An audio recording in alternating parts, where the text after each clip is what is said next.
আসসালামু আলাইকুম এইচএসসি 26 ব্যাচের শিক্ষার্থীরা, আমাদের গতানুগতিক সিকিউ সিরিজের এই তৃতীয় পর্বে তোমাদের সবাইকে স্বাগত। আমাদের এই তৃতীয় পর্বে আমরা আলোচনা করব হচ্ছে আমাদের হিসাব বিজ্ঞানের প্রথম পত্রের প্রথম অধ্যায় নিয়ে। জি, এই অধ্যায়টা অনেক সোজা, কিন্তু কিছু জায়গায় একটু মারপ্যাচের কারণে আমাদের দেখা যায় অধ্যায়টা একটু কঠিন হয়ে দাঁড়ায়। আমাদের এই একটা সিকিউর মাধ্যমে আমি চেষ্টা করব যে আমাদের আসলে যে জায়গাটার জটিলতা, আমাদের প্রথম অধ্যায় থেকে কি আসে, সাধারণত জাবেদা, হিসাব সমীকরণের প্রভাব, এই দুটো জায়গায় আমাদের মেইন ঝামেলাটা লাগে। সো এই দুটো যাতে তোমাদের কোনো ধরনের হ্যাসেল সৃষ্টি না করে, সেই জন্য আমরা আজকে এই যশোর বোর্ড 2016 সালের ম্যাথটা দেখব। সো আমাদের এখানে বলছে 2015 সালের জুলাই মাসে জনাব শফিকের বই হতে নিম্নোক্ত লেনদেনগুলো নেওয়া হয়েছে। ওকে, তো জুলাই আমাদের এখানে বিভিন্ন ডেটগুলো দেওয়া আছে। সো এই আমি আসলে এটা পড়তে চাচ্ছি না, আমরা এটা একটু পরে পড়বো। আমাদের ক নম্বরের প্রশ্নে কি চাইছে সেটা আগে একটু দেখো। ক নম্বরের প্রশ্নে বলছে প্রারম্ভিক মূলধনের পরিমাণ কত। ইউজুয়ালি প্রারম্ভিক মূলধনের পরিমাণ কত মানে হচ্ছে আমার যে এই জুলাইয়ের 1 তারিখ আছে, এই জুলাইয়ের 1 তারিখে আমার মূলধনের পরিমাণটা কত হয়েছে। আমরা একটু আগে তোমাদেরকে লিখে রাখি, ভাইয়া প্রারম্ভিক মূলধন যদি বলে কিংবা সমাপনী মূলধন যদি আমাদেরকে বলে, এটা একটা স্পেসিফিক সূত্র আছে। প্রারম্ভিক মূলধনের সূত্র হচ্ছে প্রারম্ভিক মোট সম্পদ মাইনাস প্রারম্ভিক মোট দায়।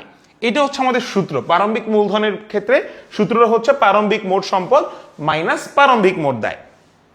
আর আরেকটা আছে, যদি আমাকে কখনো বলা হয় সমাপনী মূলধনের পরিমাণ কত, তাহলে সমাপনী মূলধনের পরিমাণ আমরা বের করি কি হবে, সমাপনী মোট সম্পদ মাইনাস সমাপনী মোট দায়। আমাদের এখানে অনেক সময় প্রারম্ভিক মূলধনের পাশাপাশি আমাকে আরেকটা জিনিস বলে, প্রারম্ভিক জাবেদা প্রস্তুত করো, সেখানে আমাদেরকে বলে, সেটা আমরা আজকে এই ক নাম্বার ম্যাথে দুইটাতেই দেখে নিব। ওকে, প্রারম্ভিক মূলধনে বলতে প্রারম্ভিক, যদি আমি এখানে তোমাদেরকে বলি যে আমাদের এখানে বলছে প্রারম্ভিক মোট সম্পদ, তো মোট সম্পদের মধ্যে কি কি আইটেম দেয়। ইউজুয়ালি প্রারম্ভিক আমার কি ছিল, যে নগদ 1 লক্ষ টাকা, যন্ত্রপাতি 70,000 এবং ব্যাংক হতে 50,000 টাকার ঋণ নিয়ে ব্যবসা শুরু করে। আমার এখানে সম্পত্তি আছে দুইটা, একটা হচ্ছে নগদ আর একটা হচ্ছে যন্ত্রপাতি। আর প্রারম্ভিক দায় আছে একটাই, এই ব্যাংক থেকে যে ঋণ গ্রহণ করছে তার মানে হচ্ছে এই 50,000 টাকা। কিন্তু এখানে একটা টুইস্ট আছে, সেটা আমাকে প্রারম্ভিক মূলধন বলুক বা প্রারম্ভিক জাবেদা বলুক, এখানে ছোট একটা টুইস্ট আছে। টুইস্টে কি দেখো, আমি যদি তোমাদেরকে বলি যে প্রথম, আমি যদি একদম শুরু থেকে তোমাদেরকে লিখে দেখাই, হ্যাঁ, প্রারম্ভিক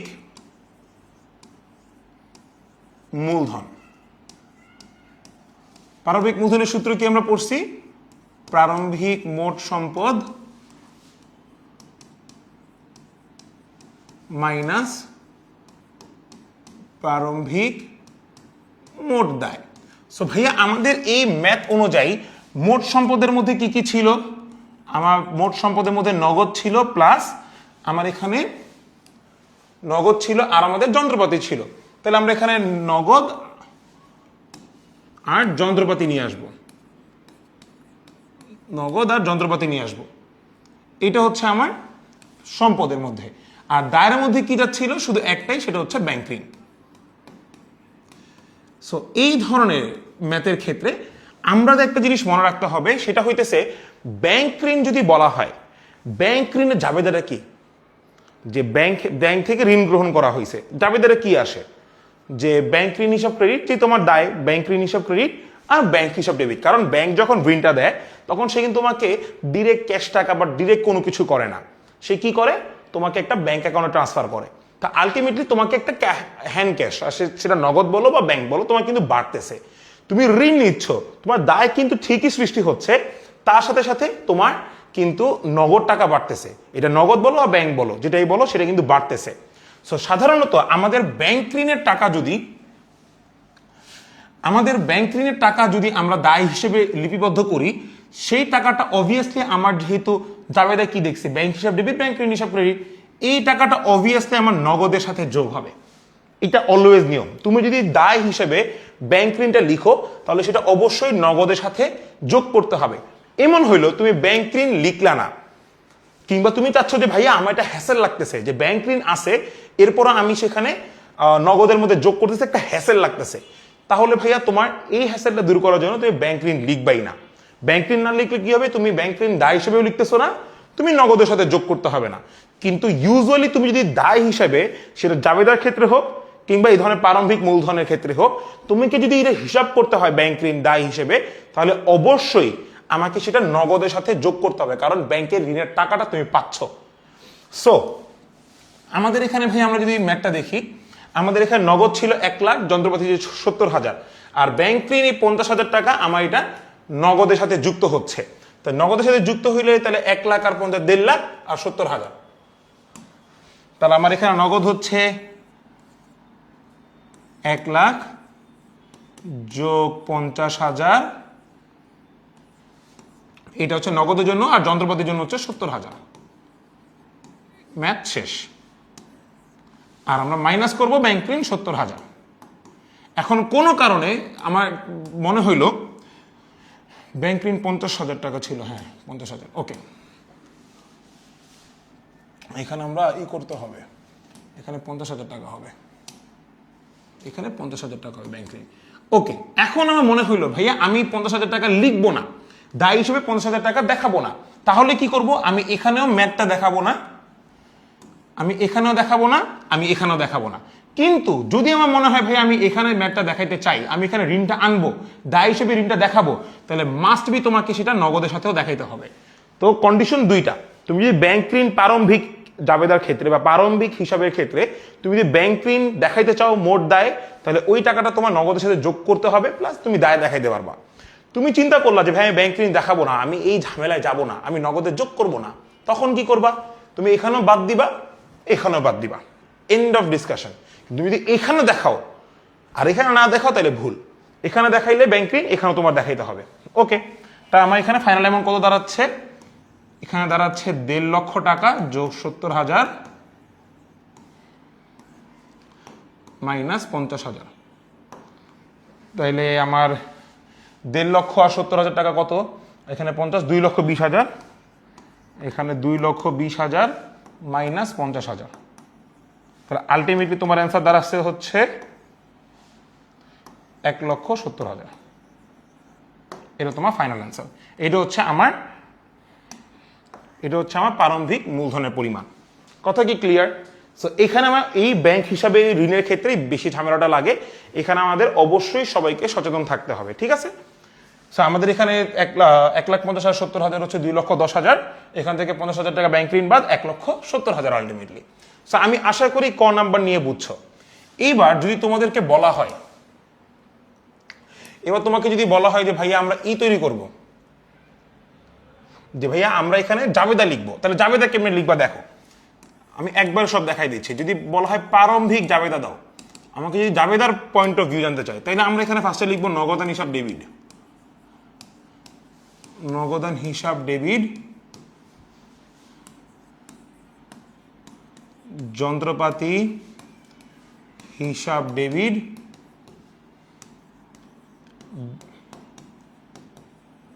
ব্যাংক ঋণ ক্রেডিট, আর একটা হচ্ছে মূলধন হিসাব ক্রেডিট,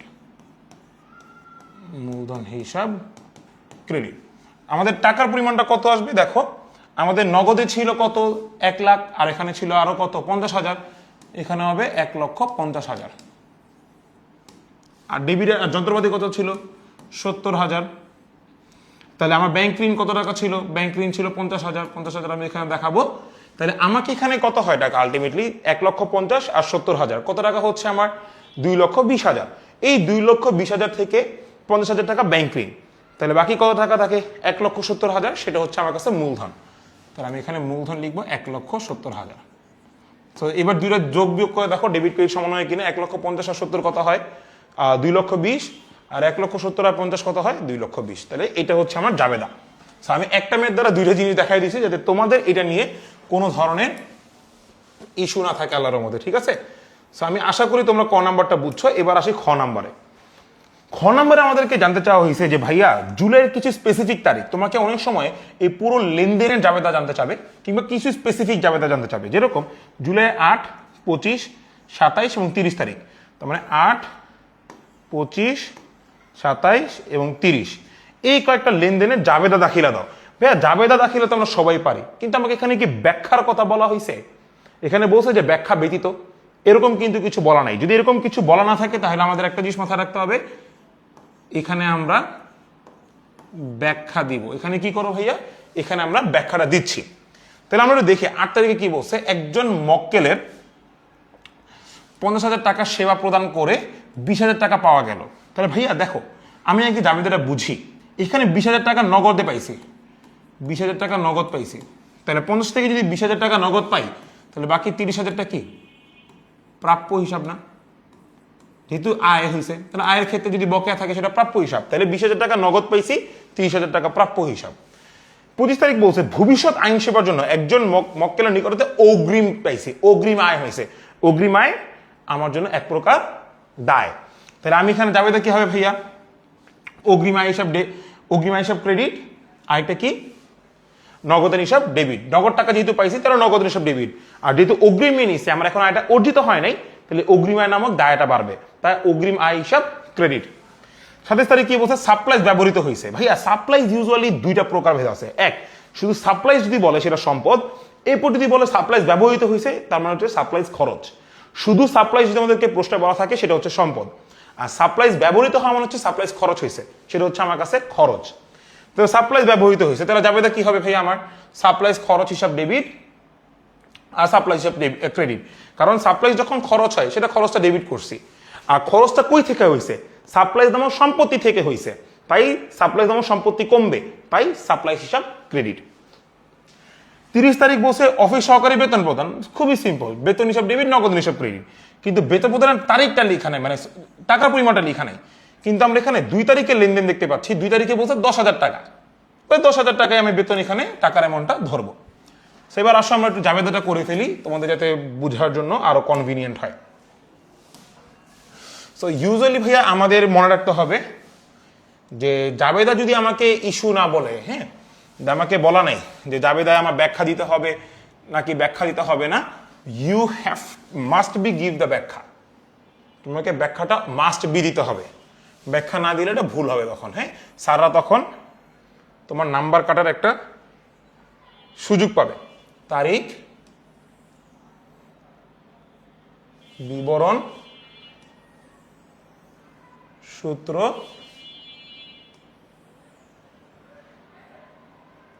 ডেবিট টাকা, ক্রেডিট টাকা, ডেবিট ক্রেডিট। ওকে, তাহলে আমি এখানে লিখবো কি, তারিখ, এখানে লিখবো বিবরণ। এখানে অনেক সময় অনেক কিছু লিখতে হয়, এক এক সময় এক একটা জিনিস লিখতে হয়, কখনো রেওয়া মিল নং খতিয়ানের ক্ষেত্রে ভিন্ন ভিন্ন আসে। এত কিছু আসলে কারো যদি মনে না থাকে সেটি এখানে সূত্র লিখে দিবা, তাইলেই হবে, তোমাদের এত ছোট জিনিস মুখস্থ রাখতে হবে না। এরপর এখানে লিখবো হচ্ছে ডেবিট, এরপর এখানে লিখবো হচ্ছে ক্রেডিট। ফাইন। সো এবার আসলে আমরা ম্যাথে ঢুকি আল্লাহর নামে। ওকে, তো ফার্স্টে আমাদের এটা হচ্ছে আমাদের সবার আগে যে জিনিসটা মাথায় রাখতে হবে ভাইয়া, সেটা হচ্ছে আমাদের কত সাল, 2015 সালের 8 তারিখের লেনদেন। হ্যাঁ, 2015 সাল আমি আগে এখানে সবাই লিখবো, 2015 জুলাই 8। তো জুলাই 8 তারিখের লেনদেন আমরা কি দেখছিলাম, আমাদের লেনদেনে দেখছিলাম আমাদের এখানে হিসাব ছিল কয়েকটা। সেটা হচ্ছে একজন মক্কেল 50,000 টাকা সেবা প্রদান করে এবং নগদ পায় 20,000, বাকি টাকা হচ্ছে প্রাপ্য হিসাব। তাহলে আমি লিখবো কি, নগদের হিসাব ডেবিট 20,000, প্রাপ্য হিসাব ডেবিট 30,000, সেবা আয় হচ্ছে 50,000, শেষ। তাহলে আমি এখানে লিখবো কি,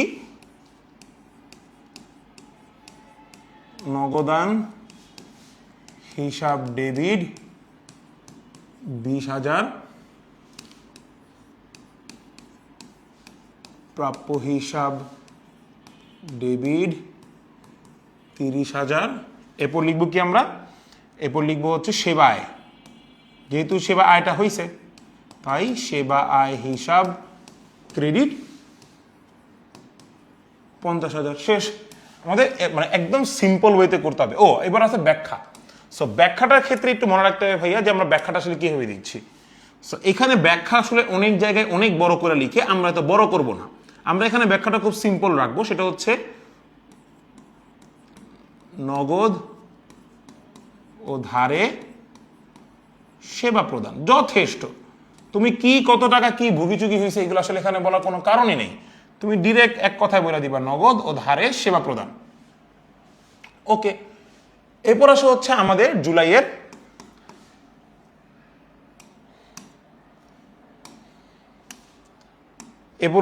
জুলাইয়ের কয় তারিখের লেনদেন এটা একটু দেখতে হবে। দেখো আমাদের জুলাইয়ের 8 তারিখ গেল, এরপর হচ্ছে জুলাই 25 তারিখ। 25 তারিখে বলছে অগ্রিম পাওয়া গেল।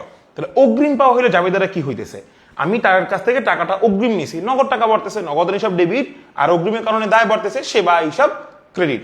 তাহলে নগদের হিসাব ডেবিট, সেবা হিসাব ক্রেডিট 10,000। নগদান হিসাব ডেবিট, সেবা আয় হিসাব, অগ্রিম সেবা আয় ক্রেডিট 10,000। 25 নগদান হিসাব ডেবিট 10,000, আর যেহেতু অগ্রিম সেবায় আমার কাছে দায়, তাহলে অগ্রিম সেবা আয় ক্রেডিট 10,000। আমরা এখানে কি লিখবো ভাইয়া, ব্যাখ্যা কি লিখবো, অগ্রিম সেবা বাবদ শেষ। অগ্রিম সেবা বাবদ, অগ্রিম সেবা আয় তুমি টাকা নিছো, that's it, is it as simple as that. ব্যাখ্যা তুমি এখানে তো মহাকাশ থেকে তোমাকে ব্যাখ্যা নিতে বলা নাই, তুমি ব্যাখ্যা যত ছোট রাখবা জিনিসটা দেখতে আসলে তত সুন্দর লাগবে। আমরা যে মিস্টেক্সটা করি সেটা হচ্ছে ব্যাখ্যাটা বড় দিই। ব্যাখ্যা বড় তুমি দিলেও যে নাম্বার পাইবা, ব্যাখ্যা ছোট দিলেও তুমি সেম নাম্বারটা পাবা। ওকে, এবার আসো 25 তারিখ গেল, 18 তারিখ গেল, এবার 27 তারিখ কি বলছে দেখো, সাপ্লাইজ ব্যবহৃত হয়েছে 2,000 টাকা। তো ভাইয়া সাপ্লাইজ যদি ব্যবহৃত হয় 2,000 টাকা, তাহলে আমরা যাবে দেখি সাপ্লাইজ খরচ হয়েছে, তাহলে সাপ্লাইজ খরচ হিসাব ডেবিট। আর যেহেতু সাপ্লাইজ কোথা থেকে খরচ হয়েছে, সাপ্লাইজ সম্পদ থেকে খরচ হয়েছে, তাহলে সাপ্লাইজ এবং সম্পত্তি কমবে, সাপ্লাইজ হিসাব ক্রেডিট 2,000 টাকা। ওকে, আমাদের এখানে জায়গা নেই, আমরা আরেকটা পেজ নিচ্ছি। আমি এখানে ডিরেক্ট তারিখ দিয়ে দিলাম, তোমরা ছকটা আসলে করে নিও। জুলাই 27, তাহলে যাবে কি হবে, সাপ্লাইজ খরচ হিসাব ডেবিট, আর সাপ্লাইজ নামক সম্পত্তি কমছে, সম্পত্তি কমলে তো ক্রেডিট হয়, সাপ্লাইজ হিসাব ক্রেডিট। টাকার পরিমাণটা কত, 2,000। এবার মনে প্রশ্নটি ভাইয়া ব্যাখ্যা দেব কি, ব্যাখ্যা সিম্পল, সাপ্লাইজ ব্যবহৃত, সাপ্লাইজ ব্যবহৃত, শেষ, এন্ড অফ ডিসকাশন। মানে যত সিম্পল রাখতে পারবা, অত বড় করে কি তুমি বেশি নাম্বার ব্যাপারে বাবা, যত সোজা রাখবা তত জিনিস তোমার জন্য সুবিধা। ওকে, এবার লাস্ট হচ্ছে 30 তারিখের, সেটা হচ্ছে অফিস সহকারীকে বেতন প্রদান। সিম্পল যাবে, বেতন প্রদান করা হয়েছে, বেতন হিসাব ডেবিট, নগদ হিসাব ক্রেডিট। কত টাকা, 10,000 টাকা। বেতন হিসাব ডেবিট, নগদ হিসাব ক্রেডিট। জুলাইয়ের 30 বেতন হিসাব ডেবিট 10,000 টাকা, আর একটা হচ্ছে নগদান হিসাব ক্রেডিট 10,000 টাকা। ব্যাখ্যা কি লিখবো আমরা, ব্যাখ্যা খুবই সিম্পল, বেতন প্রদান, শেষ। অনেকে বেতন প্রদান করা হয়েছে নগদ টাকা এরকম অনেকে আবেগের স্বরে লিখে, আমরা লিখবো না, আমরা টেকনিক্যালি ম্যাথ করবো, যত সোজা যত দ্রুত সময় করা সম্ভব। সো এইটা হচ্ছে আমাদের জাবেদা। আমি আশা করি এই জাবেদা নিয়ে আসলে কারো কোনো ইস্যু থাকার কথা না। ওকে, এবার আমরা একটু মেইন অঙ্কে আসি, আমাদের গ নাম্বার অঙ্কটায়। আমাদের গ নাম্বার অঙ্কে কি বলছে তোমরা একটু পড়লে বুঝতে পারবা। সেটা হচ্ছে উপযুক্ত লেনদেনের টেবুলার ছক হিসাব সমীকরণের মাধ্যমে দেখাও। তার মানে এক কথায় হিসাব সমীকরণ জানতে চাইছে। কি জানতে চাইছে, আমাদের হিসাব সমীকরণ। তো হিসাব সমীকরণ যদি জানতে চায় আমাকে সবগুলোর বিসমিল্লাহ বলে লিখতে হবে। সো হিসাব সমীকরণে আমাদের মেইন সমস্যাটা কি হয় জানো, এটা হচ্ছে সবচেয়ে ইম্পর্টেন্ট এই ম্যাথের। সেটা হচ্ছে আমরা সম্পদের ঘরে কয়টা ছক রাখবো, দায়ের ঘরে কয়টা ছক রাখবো, কিংবা মালিকানাসত্ত্বের ঘরে কয়টা ছক রাখবো, মন্তব্যটা কি লিখবো, এই জায়গায় আসলে ঘ্যাঞ্জামটা বাদে। দেখা গেল আমরা সম্পদের ঘরে 2টা ছক রাখছি, দেখা গেল সম্পদ একটা বাইরে গেছে, তখন আমাদের কিন্তু একটু কাটাকাটি গিজি করতে হয়। আমরা এগুলোতে যাব না। আমরা কি করব দেখো, আমরা আগে একটু বিবেচনা করে রাখবো আমার সম্পত্তি কয়টা। যেমন আমার নগদ নামক সম্পদ আছে একটা, যন্ত্রপাতি নামক সম্পদ আছে 2টা, এরপর মনে করো ব্যাংক থেকে পাইছে এখানে আছে একটা, 3টা। এরপর এটা আমার কোনো লেনদেনই না, 2 তারিখ টাকাটা। মক্কেলকে সেবা প্রদান করা হয়েছে, এখানে 20,000 টাকা নগদে করা হয়েছে, তাহলে বাকি 30,000 টাকা কিসে? 30,000 টাকা প্রাপ্য হিসাব। তো প্রাপ্য হিসাব সম্পত্তি একটা। এরপর ধারে সাপ্লাইজ ক্রয়, এই সাপ্লাইজ ক্রয় করা হয়েছে। সাপ্লাইজ হচ্ছে আমার কাছে একটা সম্পদ, একটা ভবিষ্যতে আইন সেবার জন্য মক্কেলের নিকট থেকে অগ্রিম, এটা আমার কাছে আসবে না, দায় আর নগদ তো আছেই, নগদ তো আমার কাছে উপর অলরেডি লিখা হয়ে গেছে। সাপ্লাই ব্যবহৃত হয়েছে, সম্পত্তি কমছে, খরচ বা সেটাও আসবে না। বেতন প্রদান, বেতন খরচ নগদ, তাহলে আমার সম্পত্তি কটা দাঁড়াচ্ছে? সম্পত্তি কটা দাঁড়াচ্ছে? একটা, দুইটা, তিনটা, চারটা, পাঁচটা। তাহলে সম্পদ দাঁড়াচ্ছে হচ্ছে আমার কাছে পাঁচটা। এবার লায়াবিলিটি কটা লিখবো দেখো। লায়াবিলিটি হচ্ছে ব্যাংক ঋণ একটা, ব্যাংক ঋণ একটা। এরপর হচ্ছে ধারে সাপ্লাইজ ক্রয় মানে প্রদেয় হিসাব, প্রদেয় হিসাবে একটা, দুইটা। এরপর অগ্রিম, এখানে কি অগ্রিম সেবা না? অগ্রিম সেবা কি আমার কাছে দায় না? আরেকটা দায়, তিনটা, তিনটা দায় আমার কাছে। দায় কয়টা? তিনটা। আর মনে রাখবা অলওয়েজ ওইতে দুইটা ছক করবা, একটা হচ্ছে উত্তোলনের জন্য, একটা হচ্ছে মূলধনের জন্য। একসাথে করা যায়, দুইটা করাটা বেটার। এমন না যে তোমার দুইটা করলে ভুল হবে, দুইটা করা যায় মানে একটা করলে ভুল হবে না, দুইটা করা যায়, একটা করা যায়, বাট দুইটা করাটা আমাদের কাছে, আমরা যে আমাদের কাছে আসলে দুইটা করাটা বেশি প্রেফারেবল, ঠিক আছে?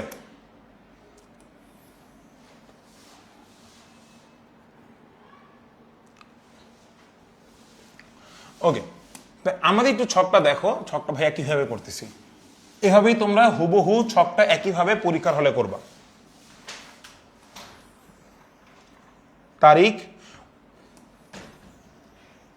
উদ্বৃত্ত, সম্পদ কয়টা দেখছিলাম ভাইয়া? সম্পদ দেখছিলাম আমরা পাঁচটা, তাহলে সম্পদের জন্য একটু বড় ছক রাখবো।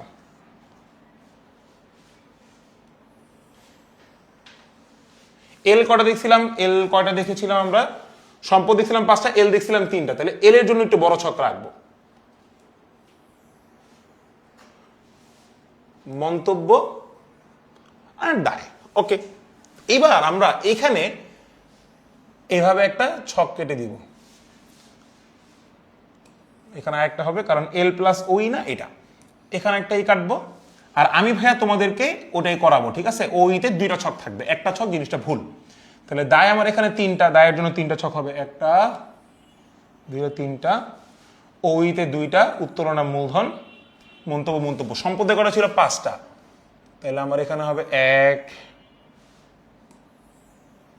দুই, তিন, চার, পাঁচ। ওকে, এবার আমরা হচ্ছে আল্লাহর নামে লিখবো। ফার্স্টে কি আসবে? এখানে আসবে তারিখ, এখানে আসবে হচ্ছে উদ্বৃত্ত।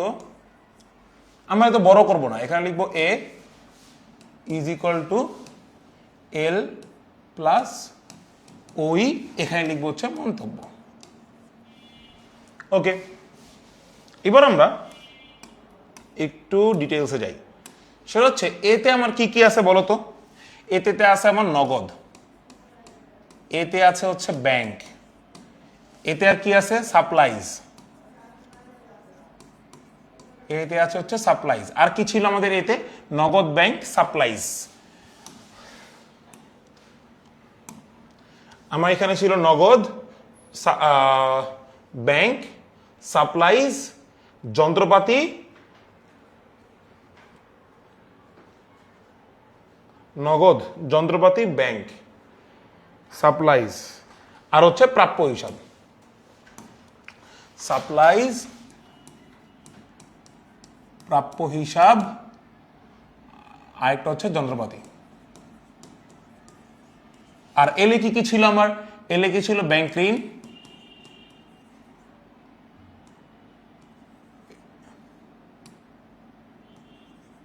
এলে ছিল ব্যাংক ঋণ, এলে আর কি ছিল? প্রদেয় হিসাব, এলে ছিল ব্যাংক ঋণ, প্রদেয় হিসাব, আর কি ছিল? অগ্রিম আয়। আচ্ছা, আর ওইতে কি কি? আমরা জানি উত্তোলন, আরেকটা হচ্ছে মূলধন। ফাইন, এবার আমরা আসি ম্যাথে, বিসমিল্লাহ বলে। হ্যাঁ, ওকে, ম্যাথে যদি আমাদের আসতে হয়, আমাদের আগে এখানে লিখতে হবে সালটা 2015। আমাদের, আমি আগে একটু, যেটা আমি ইউজুয়ালি আমি আমার সময় করি, কয়টা লেনদেন আছে? একটা, দুইটা, তিনটা, চারটা, পাঁচটা, ছয়টা। 1, 2, 3 4 5 6। আমি এখন আগে 6টা লেনদেনের জন্য 6টা ঘর করে ফেলবো। আমি যেভাবে ভাইয়া করতেছি এভাবে করবা, তাহলে জিনিসটা তোমাদের জন্য কনভিনিয়েন্ট।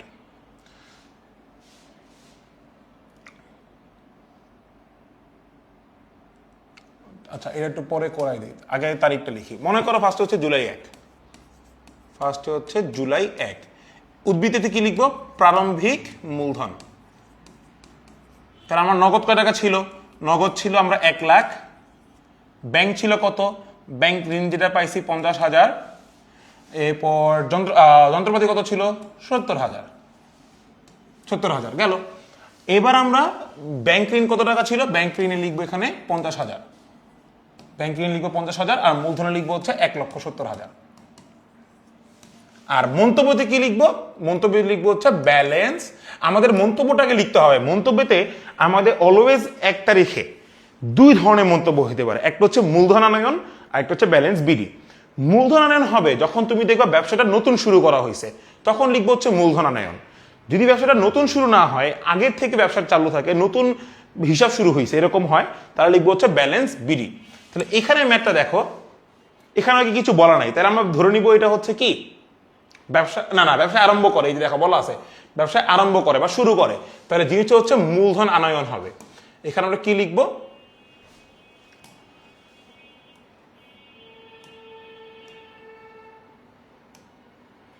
এখানে লিখবো হচ্ছে মূলধন আনয়ন। মূলধন আনয়ন। ওকে, এইবার আমরা বিসমিল্লাহ বলে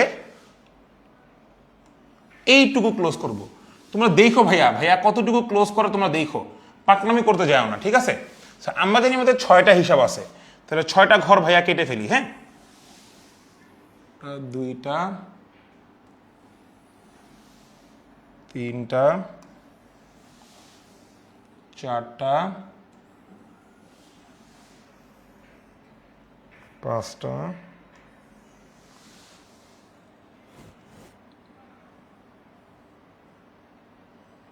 6টা। ওকে, 6টা কেটে ফেলার সুবিধাটা কি? আমার তাহলে বারবার ছক কাটতে হবে না। এখন অনেকের মনে প্রশ্ন যে ভাইয়া আমরা কি এই দিকে মন্তব্যের ঘরে এই দিকে আমরা তারিখের ঘরে ছক কাটবো না? না, এটা কাটবো না, এটা দেখার সৌন্দর্য। কাটতে চাইলে কাটতে পারো, আমি কাটি না। আমি স্টুডেন্টকে বলি যে কাটা দরকার না, এটা সৌন্দর্য একটা বিষয়। ওকে, এবার বলা হয়েছে আমাদের 2 তারিখটা তো কোনো লেনদেনই না, 2 তারিখটা বাদ। 8 তারিখ একজন মক্কেলের নিকট থেকে 50,000 টাকা সেবা গ্রহণ করে 20,000 টাকা পাওয়া গেল। তাহলে নগদে যাবে হচ্ছে 20,000, সম্পদে প্রাপ্য হিসাবে যাবে হচ্ছে 30,000, সেবায় যাবে হচ্ছে 50,000। এটা হচ্ছে জুলাইয়ের 8 তারিখ। তাহলে জুলাইয়ের 8 তারিখ আমাদের এটা হচ্ছে লিখবো সেবা আয়।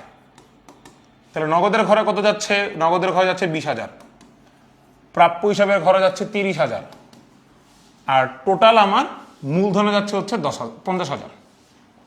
শেষ। কারণ 50,000 টাকা তো পুরোটাই আয়, সেটা তো মূলধনে লিখবো। এই মধ্যে 30,000 টাকা প্রাপ্য, 20,000 টাকা নগদ। End of discussion. ওকে, 8 তারিখও গেল। এবার বলা হয়েছে 15 তারিখ।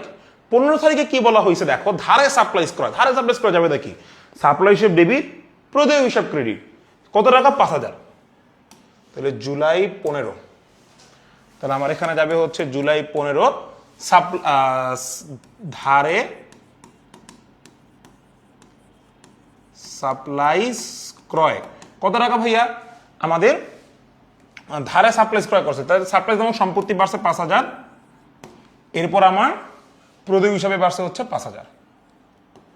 শেষ। ওকে, এবার হচ্ছে 15 তারিখও গেল। এবার হচ্ছে 25 তারিখ।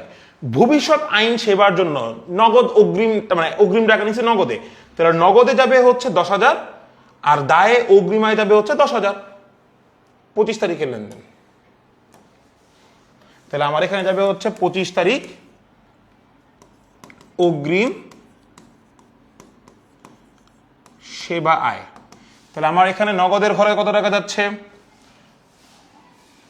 নগদের ঘরে যাচ্ছে হচ্ছে আমার 10,000। 25 তারিখ 10,000। তাহলে আমার এখানে নগদের ঘরে যাচ্ছে 10,000। এরপর যেহেতু আমার কাছে অগ্রিম আয় হয়েছে, এটা আমার কাছে দায়ের ঘরে যাচ্ছে হচ্ছে 10,000। And of discussion. ওকে, এবার হচ্ছে আমরা দেখব আমাদের এটাও গেল। এবার সাপ্লাইজ ব্যবহৃত হয়েছে। সাপ্লাইজ ব্যবহৃত হওয়া মানে কি? সাপ্লাইজ খরচ হয়েছে। সাপ্লাইজ ব্যবহৃত হওয়া মানে কি? সাপ্লাইজ নামক যে সম্পত্তিটা আমি এখান থেকে কিনছিলাম ধারে, সেখান থেকে আমার ব্যবহার হয়েছে, মানে সাপ্লাইজ আমার কমবে আর খরচ যেহেতু হয়েছে ওই কমবে। তাহলে সাপ্লাইজ ব্যবহৃত হয়েছে 2000 টাকা, 2027 তারিখ। তাহলে আমার এখানে যাবে হচ্ছে 27 তারিখ, এখানে আমরা লিখবো হচ্ছে সাপ্লাইজ ব্যবহৃত। হ্যাঁ, সাপ্লাইজ ব্যবহৃত। তাহলে আমার সাপ্লাইজ নামক সম্পত্তি কমবে, কমবে কিন্তু, হ্যাঁ, কারণ আমার এখান থেকে ব্যবহার করা হয়েছে। আর যেহেতু এটা খরচ হয়েছে, খরচ হওয়া মানে কি? ওই হ্রাস পায়। আমরা খরচ হওয়া মানে কি? ওই হ্রাস পায়। আয় হওয়া মানে কি? ওই বৃদ্ধি পায়। তাহলে ওইও হ্রাস পাচ্ছে, তার মানে মূলধন হ্রাস পাচ্ছে। তাহলে মূলধন হ্রাস পাচ্ছে 2000, মূলধনে মাইনাস, শেষ। এবার হচ্ছে আমাদের লাস্ট 30 তারিখে অফিস সহকারীকে বেতন প্রদান। তাহলে 10,000 টাকা আমি বেতন প্রদান করছিলাম এখানে, হ্যাঁ, তাহলে 10,000 টাকা বেতন প্রদান। তাহলে আমার বেতন প্রদান মানে কি? বেতন হিসাব ডেবিট, নগদ হিসাব ক্রেডিট। নগদ থেকে 10,000 টাকা মাইনাস, আর বেতন কি? খরচ। খরচে ওইখান থেকে 10,000 টাকা মাইনাস। ওকে, তাহলে আমার এখানে যাবে হচ্ছে 30 তারিখ বেতন প্রদান। বেতন প্রদান নগদ থেকে গেল হচ্ছে 10,000 টাকা মাইনাস, আর ওই থেকে গেল 10,000 টাকা মাইনাস। তাহলে এইটা হচ্ছে আমাদের ই। এখন আমরা এখানে মন্তব্য কি লিখবো? মনে করো সেবা আয় হয়েছে, তাহলে আমরা লিখবো হচ্ছে এখানে সেবা আয়। এখানে কি ছিল? ধারে সাপ্লাইজ ক্রয় ছিল, তাহলে আমরা এখানে লিখবো হচ্ছে মন্তব্য ধারে সাপ্লাইজ ক্রয়, শেষ। এবং অগ্রিম সেবা আয়, অগ্রিম সেবা আয়, তাহলে আমরা এখানে লিখবো অগ্রিম সেবা বাবদ নগদ গ্রহণ, নগদ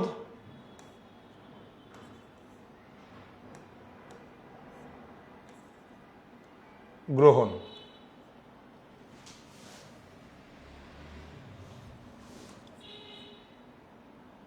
ঠিক আছে, নগদ। ওকে, এরপর আমরা লিখছি সাপ্লাইজ ব্যবহৃত, তার মানে কি? সাপ্লাইজটা খরচ হয়েছে, তো আমরা এখানে লিখবো হচ্ছে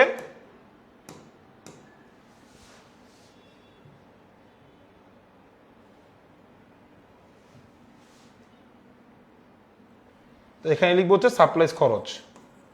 এখানে লিখবো হচ্ছে সাপ্লাইজ খরচ। আর লাস্টেটা কি ছিল? বেতন প্রদান, তার মানে বেতন প্রদান, শেষ। মানে তোমাকে মন্তব্য নিয়ে আমি অনেক বিষয় খেয়াল করি, মন্তব্য নিয়ে অনেকে দেখি হিউজ পরিমাণ একটা প্রেশার নেয়। ভুলেও মন্তব্য নিয়ে এই পরিমাণ প্রেশার নেওয়া যাবে না, ঠিক আছে? মন্তব্য জিনিসটা খুবই ইজি, এটা নিয়ে তুমি প্রেশার নিলে প্রেশার খাবা।